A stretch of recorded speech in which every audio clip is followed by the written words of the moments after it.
It has been 773 days since this project was born. Today, I will show you which fish and plants have survived, as well as the changes that have taken place in this ecosystem over time. I also did a quick water test. I will present an interesting book. I will show you a little bit of that too. And I will ask for your help with a project I am working on. So let's begin. It is day 773 since the start of this project. 773 is a prime number. I haven't reported on the state of this ecosystem for over 100 days, and a lot has changed recently. No fish died in the first 2 years. That changed when I left this fish feeder to feed the fish while I was on vacation. If you watched the last episode, you already know this. 8 celestial pearl danios died. Several dwarf corydoras and otocinclus catfish also died. I couldn't count them to see how many are still alive. I learned my lesson, and from now on I will use this fish feeder. It is from a brand that specializes in aquarium supplies. It is equipped with a camera that can be attached to the aquarium. Using a phone, you can see your aquarium from anywhere in the world and control the fish feeder.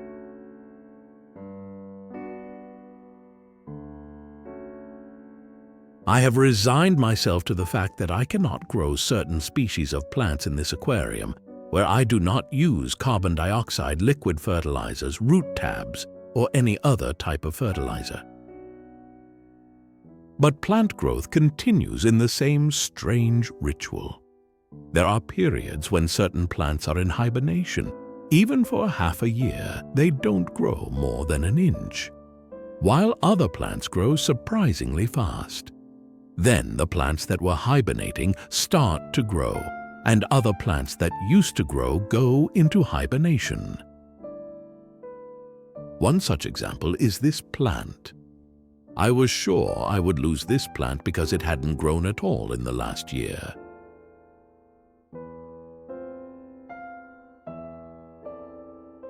Meanwhile, the plants around it, including other carpet-like plants, were growing surprisingly well. Now the situation is exactly the opposite.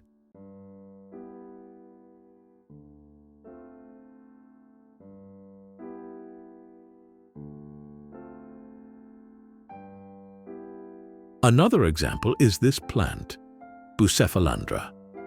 I placed 2 pieces of the plant on the same piece of wood, 1 inch apart.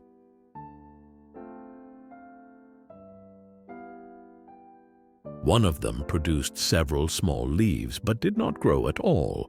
The other plant grew amazingly. You can leave your conclusion in a comment. Thank you. Since I haven't fed the fish for 2 days, I will feed them now. I feed them less often, but with a varied diet. Because otocinclus catfish are herbivores, and there isn't much algae left in this aquarium, spirulina is special for them. However, the shrimp and snails always look for it when they smell it in the aquarium.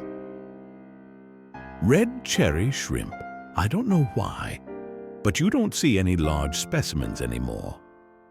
I'm referring to the females, which are usually larger in size. All female red cherry shrimp are half an inch at most. Maybe that explains why I don't see any shrimp fry in my aquarium. It's time to introduce you to this book, How to Create an Organic Aquarium, The Beginner's Guide to Soil-Based Freshwater Aquariums, by Oliver Jameson. It is a well-researched and easy-to-read book. The bibliography of this book is extensive. The book brings together ideas about organic aquariums that have been tested by several people, including myself. I am delighted that my ideas have been mentioned in this book. I am convinced that this book will help even more people understand more about organic aquariums.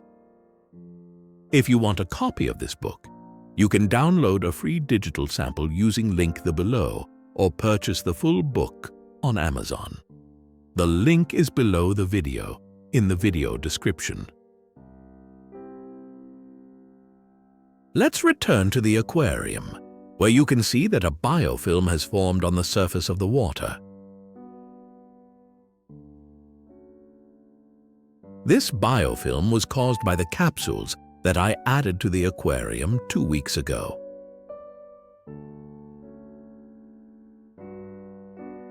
I have already published the full video in the members section.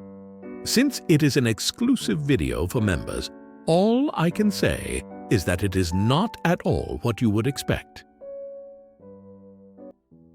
I did a quick test on the aquarium water. These are the results of the quick test. I haven't done water tests in a long time for 2 reasons. The water values are always not within the parameters of a regular aquarium.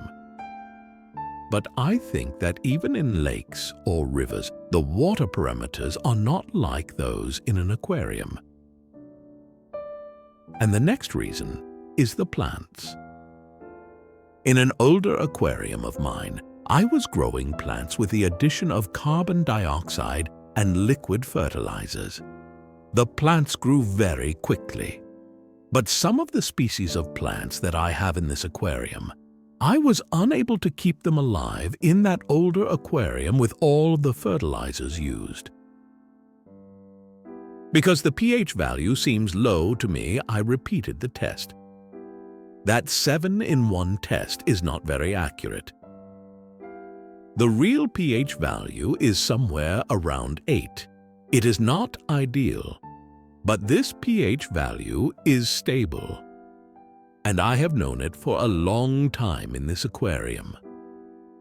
If you have seen the other aquarium, I want to ask you something. It is the same aquarium where I tried to grow plants without substrate, and instead I discovered some strange creatures in it. If you have not seen it, I recommend it. This is what the aquarium looks like now. But this time, this aquarium will be a little more extreme. For this, I need your help. I am looking for fish to live in this aquarium. If you know of any fish that meet these criteria, please leave me a comment. The space in the aquarium will be quite limited. That is why I prefer smaller fish. If the fish are small, even better. Since there are already some shrimp in the aquarium, I prefer the fish not to be aggressive. But most importantly, the fish must be able to survive in poor quality water. So if you know of a fish that meets all these criteria, please leave me a comment. How can I thank you?